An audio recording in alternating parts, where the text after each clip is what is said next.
punya dosa kan. Nah, jadi mau meminta ampunan dosa kita itu kepada siapa lagi kalau bukan dengan Allah? Dengan cara apa? Yaitu dengan cara mengerjakan sholat. Nah, yang terus manfaat sholat. Manfaat sholat itu yang pertama ada disiplin akan waktu. Maksudnya tuh gini, sholat kan ada 5 waktu, subuh, zuhur, asar, maghrib, isya. Nah, contohnya tuh isya. Isya tuh pasti kita kan ada capek, bermain, itu kan pastinya bisa tuh ngantuk, makan. Jadi sebelum kita tidur, kita mengerjakan sholat, itu berarti kita ingat waktu kan, waktu akan sholat gitu kan. Nah, di situ namanya disiplin waktu. Nah, jenis sholat itu ada 2, ada sholat wajib dan ada sholat sunnah. Yang dinamakan sholat wajib itu tadi yang kelima tadi, subuh, zuhur, asar, maghrib, dan isya. Dan ada yang tahu nggak sholat sunnah itu apa? Sholat sunnah itu ada sholat duha, sholat tarawih, sholat witir, sholat tahajud, dan masih banyak lagi sholat. Di dalam sholat fardu itu ada 5. Di antara kelimanya ini ada yang berbeda atau tidak? Ada. Apa dia? Ya, niat di sholat apa? Ya, subuh. Kayak mana niatnya? Dia kalau niat sholat subuh dia pakai rakaat ini, sedangkan yang lainnya pakai rakaat ini aja. Nah, kalau sholat subuh dia pakai rakaat ini. Terus yang perbedaannya lagi sholat subuh juga, yaitu saat melaksanakan sholat subuh. Pas rakaat kedua kita harus membaca doa kunut. Nah, jadi tata cara sholat itu yang pertama yang harus kita lakukan apa? Berwudu. Pertama mau sholat kita harus wudu dulu kan. Nah, habis berwudu baru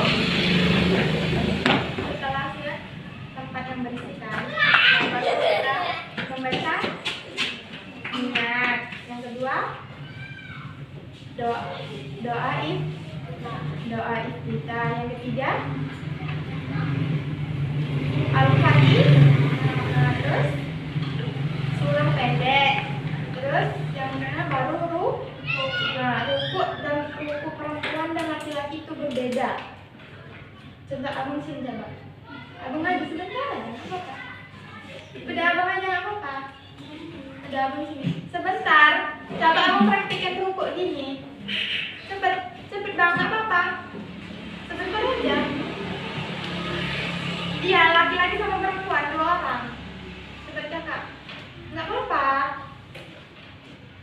Biar tahu rukuk itu mana yang benar dan mana yang salah. Soalnya laki-laki dan perempuan itu berbeda rukuknya. Kalau rukuk perempuan, tangannya itu agak ditekukkan gini, agak ditekuk. Sedangkan kalau laki dia harus kaku, harus lurus gini tangannya. Paham kan? Dia harus lurus gini. Dia harus lurus. Itu yang rukuk. Setelah rukuk kita harus i'tidal. Sami Allah liman hamidah. Setelah itu baru sujud. Baru duduk di antara kedua sujud. Kakak ibu ya.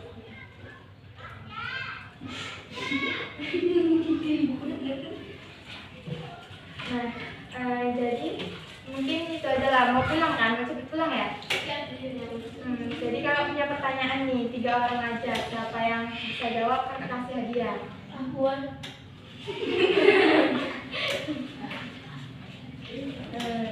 Jadi pertanyaannya, apa manfaat dari sholat? Cepet angkat tangan aja. Yang kakak sampaikan tadi barusan, manfaat dari sholat apa? Menghapus dosa. Bukan. Manfaatnya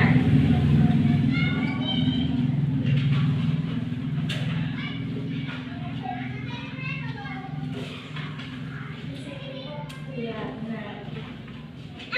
Disiplin akan waktu. Dari satu ya. Yang kedua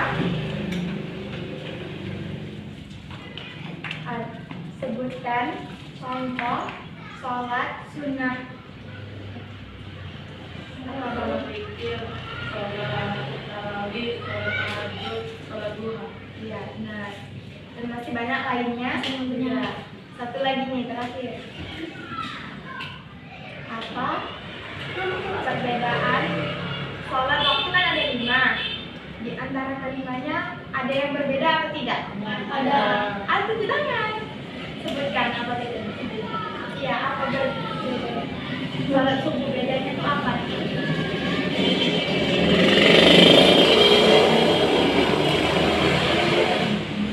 Baca. Ayo, ada yang tahu?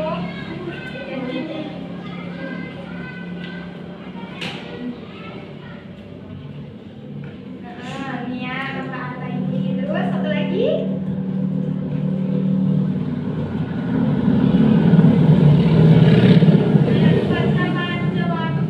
Jawab aja.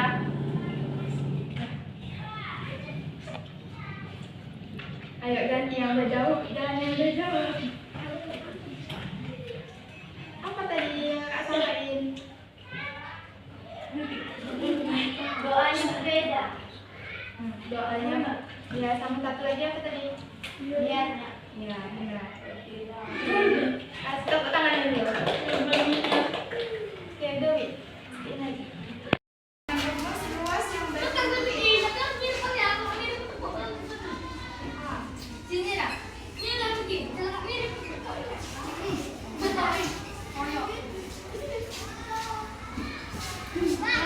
Panjangnya ada 100.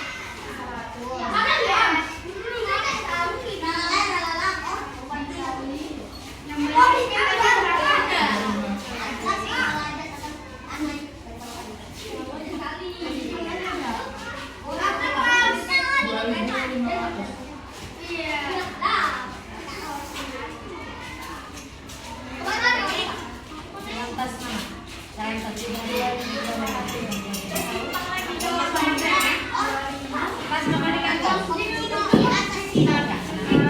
Untuk menentukan sesuai rumus ini tadi, maka kita bakal masukkan angka yang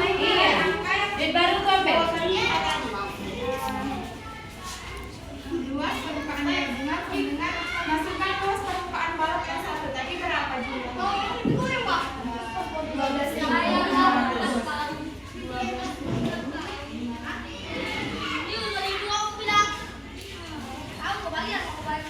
ditambah luas permukaan balok yang kedua.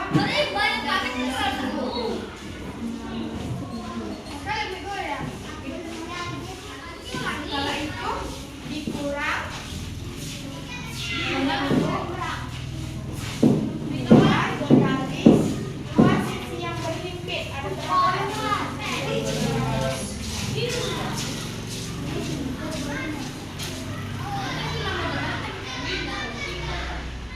Nah, kita jumlahin yang pertama dulu. 12 ditambah 19.000. 2 dikali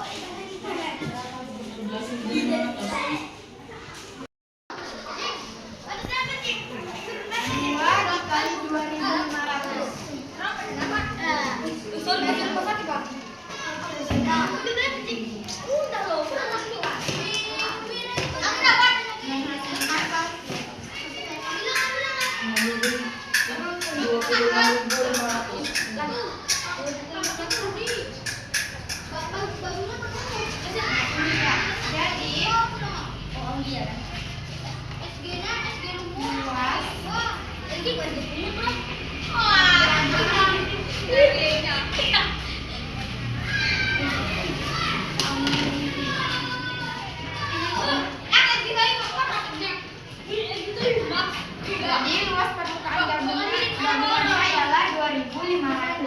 Jadi luas permukaan gabungan yang jumlah keseluruhannya 2.500.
itu panjangnya berapa? 100. Lebarnya? Lebar ke sampingnya itu berapa? 30. Terus tingginya? Jadi kita harus kalikan dulu. Yang pertama itu 2. Karena panjangnya tadi 100, kita buat 100 dikali lebar. Lebarnya lagi ada 30. Terus dikali panjang lagi, panjangnya ada 100 dikali tinggi. Tingginya berapa? 25. Ditambah lebar. Lebar ditambah lebar kali tinggi. Lebarnya ada 20, tingginya 5.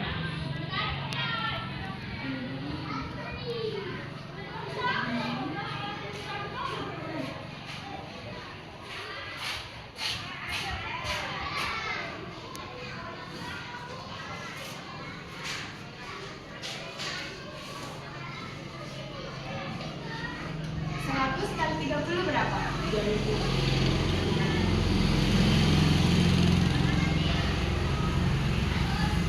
100 kali 25 2.500.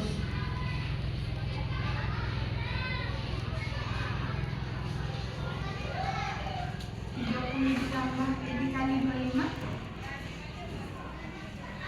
750.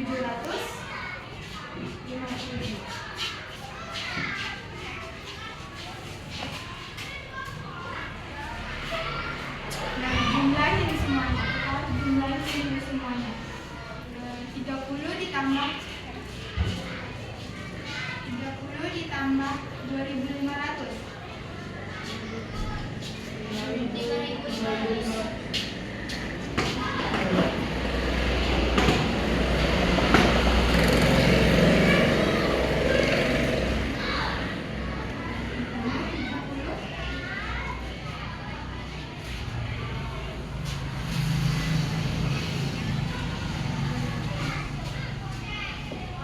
Oh, salah.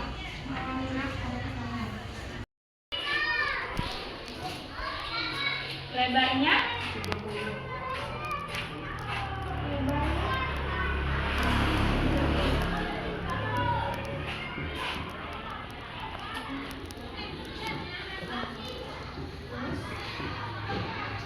Tingginya?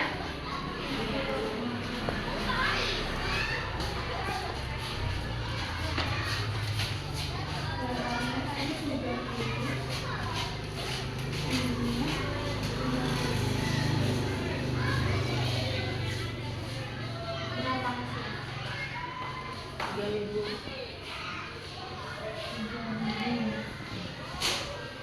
Ditambah 5.000. ditambah 30 kali 50. 1.500.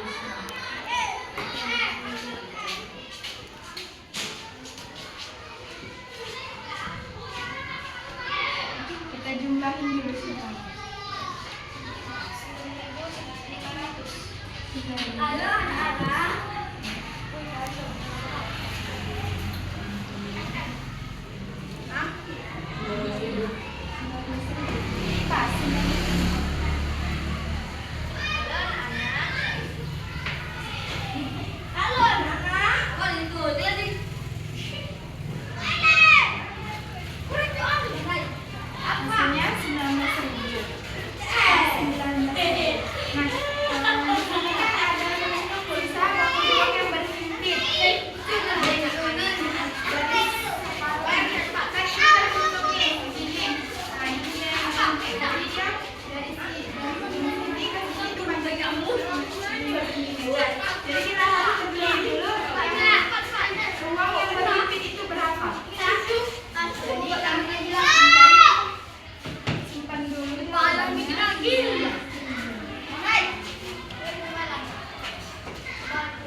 siswa itu lebih cepat apabila dia memperhatikan ketika guru sedang menjelaskan di depan.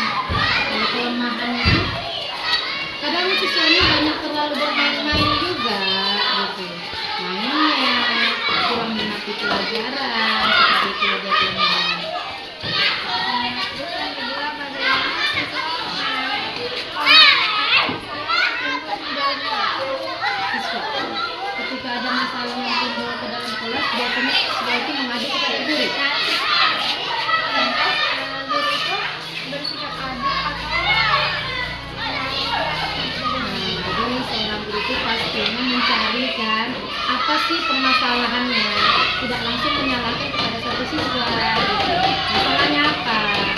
Maka seorang guru itu harus bersikap adil kepada semua anaknya. Seperti itu. Jadi jika ada konflik dari salah satu siswa, maka kewajiban seorang guru itu menasihati. Dia menasihati apa yang boleh, apa yang tidak boleh, apa yang benar dan apa yang tidak benar. Terus yang ketiga, bagaimana guru dapat membantu siswa mengembangkan potensi minatnya. Bagaimana seorang guru mampu mengembangkan potensi dengan cara memberikan motivasi kepada anak itu. Oh, mau jadi orang sukses seperti apa? Kan apa ya? Ketika belajar itu kan kita menumbuhkan minat kepada anak gitu. Biar meminati, jadi mudah menangkap pelajarannya diberikan guru kepada siswa. Seperti itu. Tiga aja? Oh, 3 aja. Oke.